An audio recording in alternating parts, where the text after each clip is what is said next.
Rồi, kính thưa quý vị, hôm nay khá là vui khi mà Quốc Võ đang chở chị Hoài Thương trên xe để mình đi quay một cái MV, tức là quay một vài cái MV cho chị Hoài Thương. Cứ mỗi tháng như vậy thì Quốc Võ có cái nhiệm vụ là phải quay cho chị vài MV như vậy đó. Bởi vì khoái hát lắm, nói chung là hát nhưng mà phải ra ngoài quay cho nó đẹp. Tại vì bên ngoài quý vị biết rằng là cái quang cảnh bên ngoài ở Mỹ này nó có nhiều nơi rất là đẹp quý vị. Cây cỏ, công viên, rồi biển, rồi núi non, rồi rất là đẹp luôn, cho nên là chị thích là ra ngoài quay đó. Giọng ca U80 nhưng mà hát vẫn còn rất tốt, phải không ạ? Quý vị đã từng nghe rồi.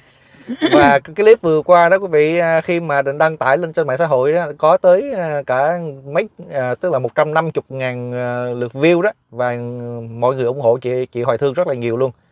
Nói chị hát hay thì bây giờ sẵn dịp đây đó thì chị Hoài Thương có lời chào khán giả trước nha. Rồi. Hoài Thương xin trân trọng kính chào quý vị khán giả kênh Quốc Võ News và Hoài Thương Music.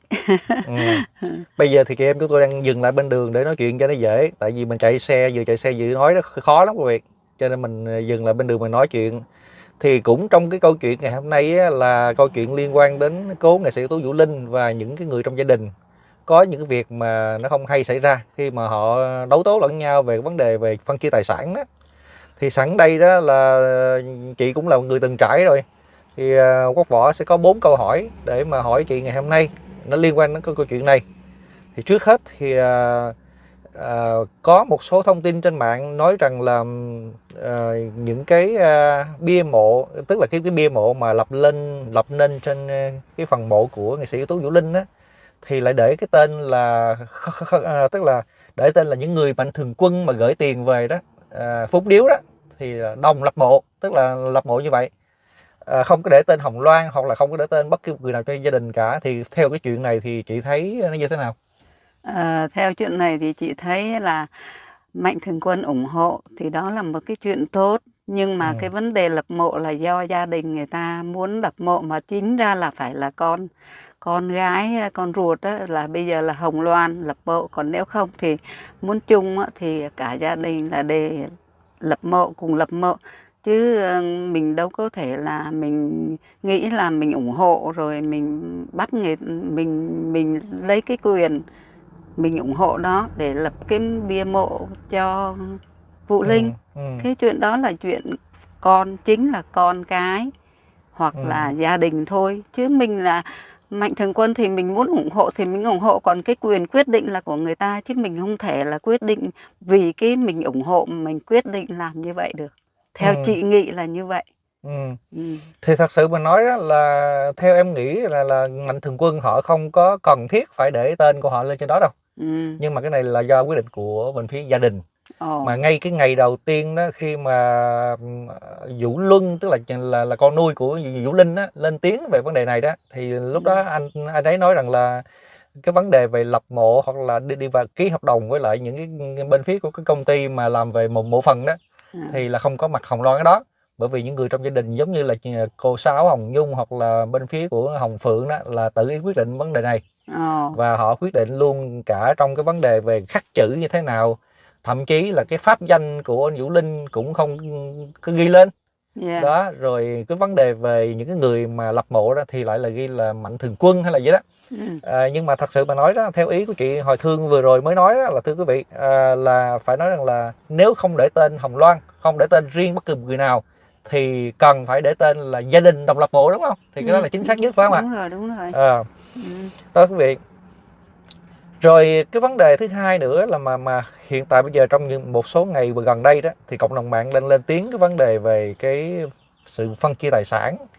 Bởi vì nếu cái câu chuyện này mà không có cái sự tham lam họ vào cuộc đó, thì chắc là không đến nỗi nào. Bởi vì chưa đến 100 ngày mất của Vũ Linh mà cái gia đình đã xào xáo, thì cũng vì là cái lòng tham thôi quý vị. Cho nên nó liên quan tới cái vấn đề về phân chia tài sản. Đó, thì cái câu hỏi thứ hai mà dành cho chị Hoài Thương đó là như thế này: chia tài sản thế nào nếu như mà anh Vũ Linh ảnh không có để lại di chúc? Tức là ảnh chưa bao giờ chúng ta thấy được một đoạn di chúc nào từ anh Vũ Linh, mà coi như là từ lúc ngày còn sống đó, thì anh Vũ Linh rất là thương con, thương cháu, thương anh chị em trong nhà. Và cũng có một số những cái đoạn clip ghi âm lại đó, đoạn clip mà quay lên đó, thì nói rằng là cho cái này cho cái kia hoặc là chia đều hay là gì đó. Thì nhưng mà thật sự mà không có một cái di chúc nào cả. Thì bây giờ nếu như cái quyền phân chia tài sản thì bây giờ theo ý chị là ưu tiên là ai? Theo ý chị thì nghĩ là ưu tiên là chắc chắn là con rồi. Vì chị nghĩ là trong một lúc nào đó có thể mình vui, mình hứa, mình nói mình sẽ cho hết tất cả mọi người. Nhưng mà cái gì cũng vậy, ra pháp luật là phải giấy trắng mực đen, có ghi đàng hoàng. Còn nếu mà không có thì chị nghĩ là có lẽ là cơ quan pháp luật, những cơ quan mà họ làm về vấn đề đó thì ưu tiên vẫn là con. Thì chị nghĩ, theo ý chị nghĩ là như vậy, phải không? Ví dụ có thể Quốc bỏ hứa ngày hôm nay cho chị bao nhiêu ngàn, ngày hôm sau nói thôi em kẹt em không có, rồi cũng thôi, đâu sao đâu có ấy. Hay là chị mượn Quốc bỏ mà ví dụ chị không ghi tên giấy tờ, ra pháp luật nói chị phải thương mượn em mấy ngàn, nhưng mà trên giấy tờ chị đâu có mượn đâu có ký đâu, thì không có bằng chứng là không được. Thì hiện tại bây giờ thì cũng có số người ở trong gia đình đó họ đưa những cái bằng chứng đó ra để họ nói rằng là cái này là anh, tức là Vũ Linh, tức là anh Vũ Linh hoặc là cậu Vũ Linh vậy đó, đã hứa là nó cho như vậy mà sao bây giờ lại là nói hướng khác, rồi họ đưa ra pháp luật đó, khổ vậy đó. Đó thì cho nên là mới có cái sự tranh cãi lẫn nhau, rồi cộng đồng mạng mới lên tiếng. Chị nghĩ là bút, người ta hồi xưa thường nói là bút sa gà chết, tức là cái gì phải trên ra mình nói sao cũng được, nhưng mà khi mà ra tới cơ quan công quyền rồi là phải giấy trắng mực đen, có bằng chứng đàng hoàng. Thì chị nghĩ, theo chị nghĩ là như vậy. Còn không biết là người ta vì tình cảm hay là cái gì đó thì chị không biết, nhưng mà lý là lý, tình cảm là tình cảm, thì chị nghĩ là họ sẽ làm như vậy. Không biết, theo ý chị chị nghĩ sẽ như vậy. Bây giờ là xuất hiện thêm một cái bài báo, họ viết rằng là Vũ Linh có một cái miếng đất bao nhiêu đó mét vuông, 2.000 mét vuông hay là gì đó, mà cái giá trị đến tới 50 tỷ là 50 tỷ là khoảng 2 triệu đô á. Và trong một cái đoạn video nào đó đó mà bên phía của những người ở trong gia đình họ giữ đó, là họ nói rằng là anh Vũ Linh anh có hứa là sẽ chia đều cho tất cả mọi người. Nhưng mà cái này báo chí đàng hoàng nha, chứ không phải là có vỏ là đặt câu hỏi một cái cách là coi như là mình tự nghĩ ra đâu. Nhưng mà báo chí họ đăng như thế, tức là đã có thật. Thì bây giờ đó có vấn đề chỗ mà đó là lời hứa, đó là lời hứa trên mạng xã hội thôi, tức là trên clip thôi. Nhưng mà bây giờ là khi mà tranh chấp á, mà khi ra tòa đó thì theo chị là tòa xử như thế nào, có cái chia đều không hay là sao? Theo chị nghĩ mà nếu mà không có cái đó chỉ là lời nói vậy thôi mà không có ghi ra văn bản đàng hoàng thì chị nghĩ là do tòa quyết định. Mà thường mà khi mà chia tài sản như vậy thì ưu tiên nhất cũng là con. Cũng là con thôi. Vì bây giờ không có vợ thì là con. Là con thôi. Rồi nói chung là con mà họ thương đó, họ nghĩ cái tình đó thì họ chia cho chút đỉnh gì đó để gọi là theo ý nguyện của là bố mình. Còn nếu mà họ ghét là thôi dẹp luôn. Cái đó mình biết không? Cái đó mình biết. Không biết. Nhưng mà theo mình nghĩ suy đoán là như vậy, mà cái lý nó cũng như vậy, còn không biết ra sao. Tình và lý thôi. Đó. Thì sẵn đây có cái câu hỏi cuối cùng mà cũng liên quan đến gia đình của anh Vũ Linh á, thì mình nói rằng là theo chị thì những người trong gia đình họ nên ngồi lại với nhau để họ dàn xếp một cách rất là ổn thỏa ha, bằng cái hòa khí. Hay là bây giờ cái câu chuyện nó đã căng thẳng quá rồi, bây giờ không thể nào mà ngồi lại dàn xếp được và đưa ra pháp luật đó. Thì theo chị nghĩ là như thế nào? Theo ý chị nghĩ thì dù sao chăng nữa là gia đình ngồi dàn xếp với nhau vẫn hay hơn, cho dù căng thiệt rồi đó, nhưng mà bây giờ mình có thể dừng lại cũng vẫn còn kịp. Vì nói ở trong một lúc tức giận thì mình có thể vậy, nhưng bây giờ mình nghĩ là tình cảm anh em này nọ, không có nên đưa ra pháp luật làm như vậy để người để sau này họ sẽ chê cười. Thì mình cũng còn có thể nghĩa là dàn xếp với nhau được, mà chị nghĩ là như vậy thì nó sẽ tốt hơn là đưa ra pháp luật. Thì chị nghĩ là như vậy. Thì nói chung là ai cũng muốn dàn xếp hết á. Thật sự mà nói trong giới nghệ sĩ thì tất cả mọi người đều quan tâm chuyện này và cũng muốn là mọi người ngồi lại với nhau để coi như là không, anh Vũ Linh thì thật sự là chưa đến 100 ngày nữa mà cũng nhiều cái vấn đề xáo trộn thì ảnh cũng đâu có vui. Ảnh là coi như là cũng rất thương con thương cháu, Anh đã từng nói trong cái clip mà mình nghe rõ ràng rằng là cô Sáu mày, mà tới cô Sáu là báo 2 thì cái giờ chú Bảy báo 11 á. Rồi tới 5 căn nhà, rồi tới 1.000 mấy trăm lượng vàng vậy đó. Thật sự mà nói nó quá nhiều đi, tức là cái tình cảm anh dành cho những người em của mình là nó quá nhiều rồi, đông đầy rồi. Còn trong khi đó thì bên phía Hồng Loan, con gái của anh thì cũng chưa có gì. Thì cũng nuôi tiếng lớn, nhưng mà anh Vũ Linh thì anh đi thường xuyên đó, anh đi diễn thường xuyên, thì để lại như là Hồng Loan cho bên phía của cô Sáu nuôi từ nhỏ. Thì cô Sáu cũng có người con là Hồng Phượng, thì hai chị em là bằng tuổi nhau mà. Đó thì coi như là ở đó. Rồi cho nên là sau này á, thì quay lại câu hỏi thứ tư hồi nãy là mọi người có nên dàn xếp không, thì thật sự mà nói rằng là mọi người cũng muốn là gia đình dàn xếp. Nhưng mà theo Quốc nghĩ rằng là câu chuyện này bây giờ nó đã là lên mạng xã hội rồi, tức là những người trong gia đình họ đã đứng trên mạng xã hội họ nói chuyện, chứ không phải là họ nói chuyện trong gia đình rồi những người ngoài họ nghe được rồi họ tung lên mạng, không phải vậy nha. Mà chính là gia đình đã lên trên mạng để nói chuyện với nhau về cái vấn đề mà qua lại, thì nó đã quá là nặng nề, cho nên rất là khó khi mà ngồi xuống lại. Bởi vì cái bây giờ mình ngồi xuống lại mà để cái hòa khí thì bây giờ cũng liên quan tới tiền thôi. Tất cả mọi thứ họ liên quan tới tiền hết, chia không đồng đều. là không được, thua tới họ muốn thôi. Đúng chứ rồi. còn bây giờ thì chịu thôi. Đó, nếu họ muốn ngồi xuống với nhau thì cũng tùy, mà hay là họ muốn đưa ra pháp luật để mà giải quyết thì cũng tùy họ. Bây giờ mình chỉ là ăn thua là do cái đương sự thôi. Do chính gia đình, do chính người đó thôi, chứ mình người ngoài thì mình chỉ nghĩ vậy thôi, và mình cũng chỉ mong vậy thôi, còn quyết định là ở họ. Đó, rồi mấy hôm nay thì chị vẫn theo dõi cái câu chuyện này đúng không? Rồi chị có xem qua cái clip mà chị em mình đã làm trước đây không? Tới 100 mấy chục ngàn view không? Có, như hôm nay đến 160 rồi đó. Dữ vậy đó hả? Wow.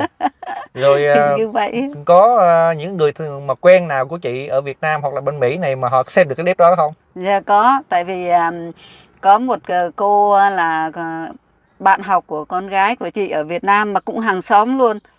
Tên nó là Trân Châu, nhưng mà ở nhà thì cứ gọi là cái xíu, là ở sát cạnh nhà chị lúc chưa đi Mỹ đó. Là chị cứ qua chạy chơi với ba. Má nó tên là Phượng, ba nó tên là Lân. Đó là tụi nó bạn học với nhau, thì nó mới xem cái clip đó, tự nhiên nó vô tình nó chụp hình lại, nó gửi qua. Thì chị cũng đi Mỹ 20 mấy năm rồi, lâu rồi không có gặp. Thì nhưng mà cái nét nó cũng còn nhận ra chị. Nhiều đứa con bạn học của con trai con gái chị nó vẫn nhận ra. Giống như con Hà ở bên Virginia, bây giờ nó ở bên Florida cũng vậy.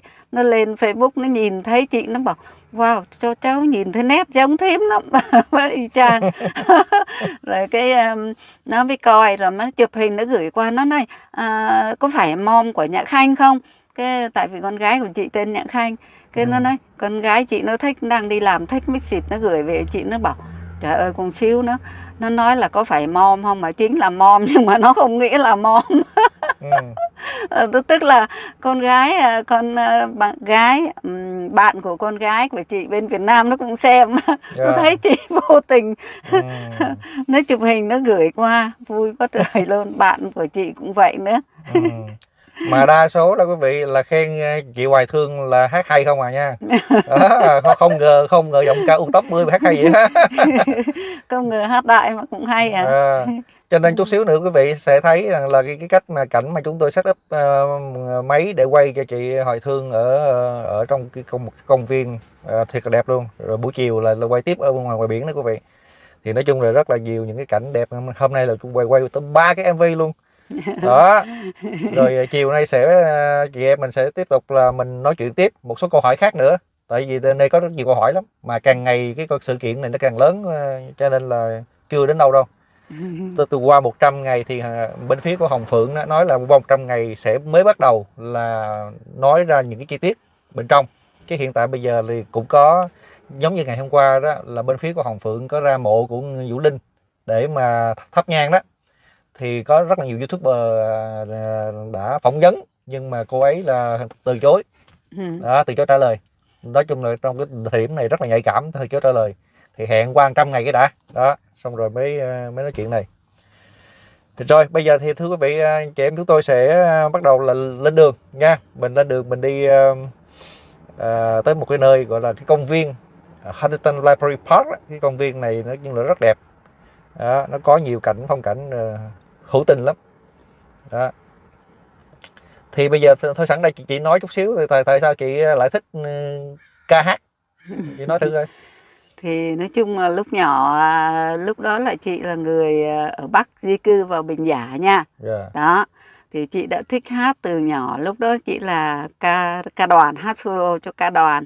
Rồi mỗi lần mà văn nghệ ở họ làng hay là học sinh gì là chị đã từng lên, chị cũng lên ca đâu. Làm ca sĩ từ nhỏ nhưng mà không phải ca lẻ thôi. Nhưng mà có là những dịp vui ở trường, tổ chức văn nghệ hay là gì là chị đã lên hát rồi. Và lúc đó là năm 64 mà cái trận Bình Giả đó là cũng có chị ở đó. Lúc đó chị còn nhỏ. Cho nên là chị cũng có biết. Sau khi cái trận Bình Giả xong thì nhạc sĩ Phạm Duy có làm bản kỷ vật cho em là có tên là Bình Giả trong đó. Đúng rồi. Chị thích cái hát từ lúc nhỏ lận. Rồi kéo dài tới bây giờ luôn. Kéo dài tới bây giờ luôn. Bây giờ già rồi cũng còn thích. Bây giờ hát già nhưng mà tâm hồn cũng còn trẻ lắm, cứ thích rồi. Những nhớ lại những kỷ niệm xưa, tại vì những cái gì kỷ niệm xưa nó đều vẫn là đẹp. U80 mà toàn là hát, toàn là những chiếc chỏ xe chở đầy hoa phượng không. Đó thì bây giờ hát cho tới khi nào mà không hát được nữa thì thôi, đúng không? Đúng cứ hát rồi. bây giờ còn lúc hát nào được. Hát không được nữa thôi, mình hát cho vui mà. Giờ vẫn còn hát tốt mà. Đâu có thua gì ca sĩ đâu, đúng không? Nhưng mà bây giờ cái giọng thì nó bị không có lên cao nổi. Chị hát bây giờ chị hát là phải hạ xuống 3-4 tông lắm. Tại vì hồi xưa cái giọng chị cũng rất là cao. Chị hát bài Silent Night mà là lên cao vút, mà chị hát solo ở nhà thờ nữa. Nhưng mà bây giờ chịu phải xuống thấp thì mới hát được. Nhưng mà hên được cái là xuống thấp chị còn xuống được. Lên cao thì giống như mình già rồi đó, hơi nó yếu nhưng mình lên không có được, nhưng mà mình hát xuống thấp vẫn còn ok. Rồi nói chung là Quốc Võ cũng đã quay cho chị cũng khá nhiều MV, cũng mấy chục MV rồi đó. Thì theo chị thì cái cách Quốc Võ quay là nó như thế nào? Rất là đẹp mà kỹ thuật, tại vì Quốc Võ là đạo diễn phim mà. Đạo diễn phim cho nên là quay mấy cái đó thì đâu có thành vấn đề, đúng không? Đúng rồi, cái MV ca nhạc nhỏ thì đâu thành vấn đề, mấy phút đồng hồ. Đã từng là đạo diễn một phim lớn bàn tay máu rồi nhiều. Đó. Kiếp giang hồ cho ca sĩ Tuấn Quỳnh nè. Rồi thì cái gì đó SBC để gì đời sống đó, pháp luật đời sống và pháp luật nhiều lắm, nếu mà kể thì không có hết được. Cho nên là chị cũng nhờ Quốc Võ quay. Rồi ok, bây giờ thì chúng tôi sẽ lên đường. Chút xíu nữa sẽ chiếu một số cảnh behind the scene cho quý vị coi nha.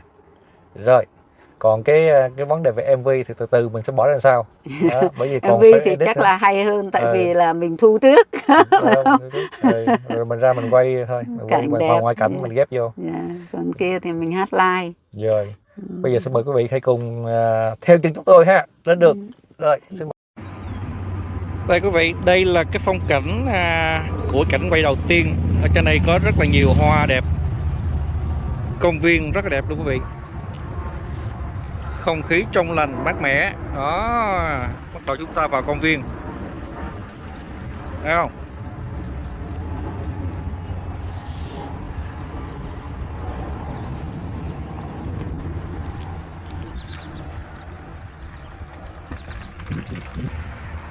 Rồi quý vị, bây giờ thì Quốc Võ với trang thiết bị chuẩn bị quay MV cho chị Hoài Thương ha. Thì chúng ta cùng bước vào công viên chỗ này đó. Có một cái bài hát và rất là thiên nhiên, cho nên mình chọn cái bối cảnh là hoa cỏ, rồi có những cái hõm đá. Ở đây sao ai để sẵn hai con bóng này không biết nữa. Cái công viên này nó rất là mát mẻ quý vị. Đây là chị Hoài Thương đây nè, đây. Đó, đây là coi như là một cái vũ đoàn coi như là rất là tuyệt vời. Đó. Rồi bây giờ mình vào cái công viên này đi ha. Mình sẽ quay một cái cảnh đầu tiên ở đây đi. Có họ tím này ngồi tập đá hay hết. Cái này là mình đứng mình hát. Mình để quay một cảnh đứng hát trước. Thì chị cứ biết là hát vừa đùa giỡn với lại những cái hoa cái này. Dạ. Ở đây hoa nó đủ màu sắc.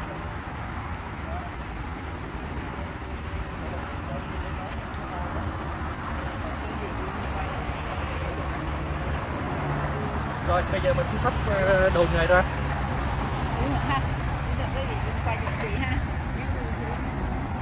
Rồi ok.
Hello, xin chào quý vị. Hôm nay Quốc Võ sẽ giới thiệu cho quý vị một vài những sản phẩm tuyệt vời mà Quốc Võ đã dùng qua và sẽ chia sẻ cho mọi người cái cách dùng những sản phẩm tuyệt vời này. Thì thưa quý vị, đầu tiên thì Quốc Võ muốn nói đến là cái đông trùng hạ thảo được làm thành những viên con nhộng quý vị, trong một cái hộp như vậy nè. Khi mà họ design ra một cái hộp thì họ làm rất là đẹp quý vị.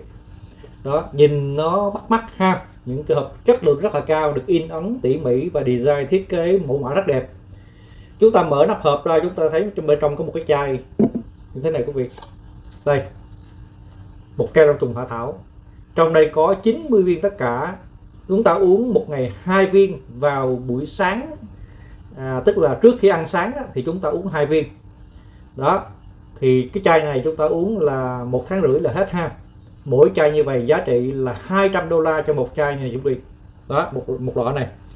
Thì quý vị thấy không? Sản phẩm mẫu mã chất lượng rất là đẹp ha. Có một cái tờ giấy certificate của Mỹ luôn, tức là chứng nhận tại Mỹ sản xuất 100%. Và sản phẩm mà tốt, sản phẩm mà tuyệt vời thì sẽ được như là Mỹ kiểm định xong rồi là họ cấp một cái chứng chỉ như thế này quý vị này. Đó, cái hộp họ làm rất là sang luôn ha. Mình bỏ vào như thế này rồi mình đậy nắp hộp lại như thế này.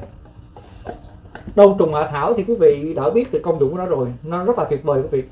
Ngoài cái giúp cho ăn ngon ngủ yên tránh tiểu đêm, thì nó ngoài ra nó còn có những cái vấn đề giống như là hỗ trợ cho việc điều trị về ung thư, hỗ trợ cho việc điều trị về xạ trị, hoặc là cái như làm cho chúng ta là da dẻ hồng hào tươi mát, làm cho chúng ta cảm thấy sức khỏe nó tốt, tăng cường sức đề kháng, rồi tăng cường hệ miễn dịch, chống những cái lão hóa. Nói chung là rất là nhiều công dụng tuyệt vời của đông trùng hạ thảo quý vị.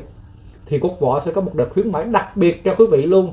Nếu như quý vị nào mà mua 2 hộp đông trùng hạ thảo như thế này nè quý vị nè, mỗi hộp $200, mua 2 hộp là $400, thì Quốc Võ sẽ tặng cho quý vị một cái hộp trà như thế này. Trong hộp trà này là 40 gói trà Ashitaba của Nhật Bản, uống vô để cho chúng ta cảm thấy là khỏe mạnh nè, ngủ ngon nè ha, giảm mỡ trong máu nè, giảm cholesterol nè, tránh đột quỵ này rất là nhiều công dụng tuyệt vời từ cái trà Acetabay này thì quý vị cũng đã biết rồi. Cái hộp này Quốc Võ bán là 25 đô la, nhưng mà Quốc Võ sẽ tặng free cho quý vị luôn nếu như mà quý vị mua 2 hộp đông trùng hạ thảo. Ngoài ra đó thì Quốc Võ còn tặng cho quý vị một cái chai dầu Tibet này nè quý vị nè. Đây, chai dầu này.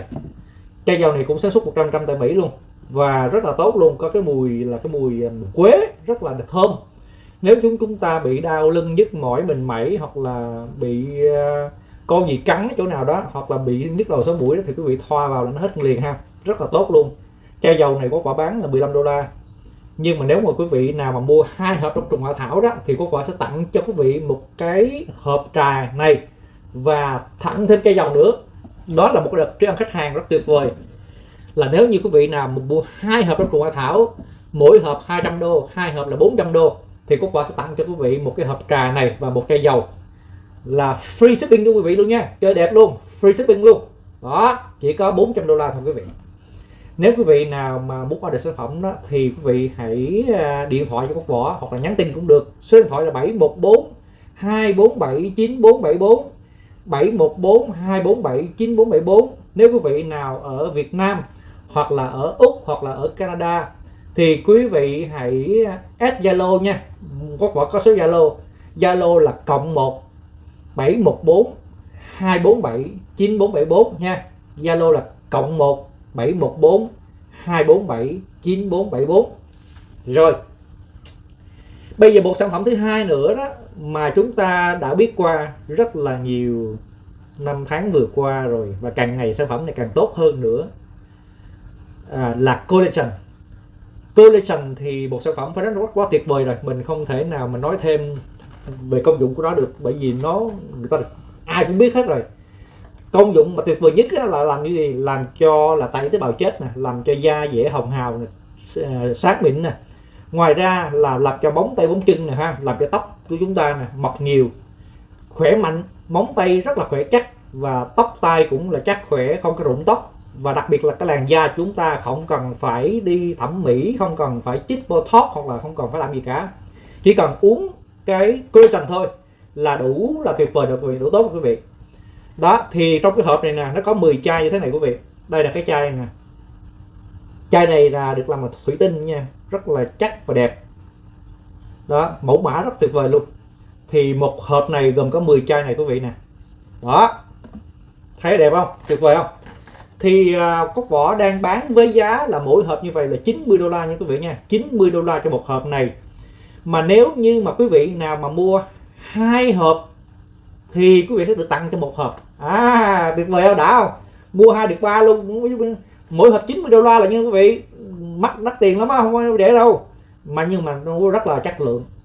Sản phẩm nó đắt tiền nhưng mà uống cho nó rất là khỏe. Mỗi ngày như vậy chúng ta uống một chai này trước khi đi ngủ khoảng chừng nửa tiếng thôi.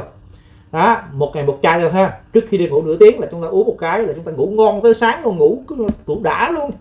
Không có đi tiểu đêm, không có bị cái gì cả, nói chung là rất là tuyệt vời. Một ngày một chai một thôi trước khi đi ngủ nửa tiếng. Đó. Thì quý vị, cái hộp này nè, 10 chai giá 90 đô la lận, mà nếu quý vị nào mà mua 2 hộp tặng free hộp cho quý vị luôn. Đã chưa? Tức là mua 2 hộp 180 đô la thì được tặng một hộp nữa là thành là 3 hộp đó quý vị. Còn nếu như quý vị nào mà mua 6 hộp thì được như thế nào? Là được tặng 4 hộp luôn. Wow. Mua 6 hộp được tặng 4 hộp quý vị, tức là mua 6 được 10 đó. Để coi một hộp là 90 đô la đúng không? 6 hộp là 540 ha, 540 đô la thì quý vị sẽ được tặng thêm 4 hộp nữa, là mua 6 được 10 hộp đó quý vị. Và ngoài ra còn có một cái quà tặng đặc biệt nữa là một chai dầu. Đây, chai dầu này nè. Tức là quý vị mua 6 hộp 540, quý vị được tặng 4 hộp và quý vị được tặng thêm chai dầu này giá 15 đô la nữa. Đã chưa? Nhưng mà mua cái collagen này thì quý vị trả tiền shipping nha, tại vì nó rất là nặng, một cái hộp này nặng lắm. 10 hộp như vậy là tới là 30 mấy pound là quý vị. Mình sẽ chia ra làm 2 thùng, 2 kiện hàng. Mỗi kiện hàng mình bỏ 5 hộp thôi. Tại vì đôi khi mình bỏ nhiều quá, nặng quá đó thì cái người mà shipping á, họ khi không nổi rồi họ quăng nó bể tại cái chai này bằng thủy tinh á.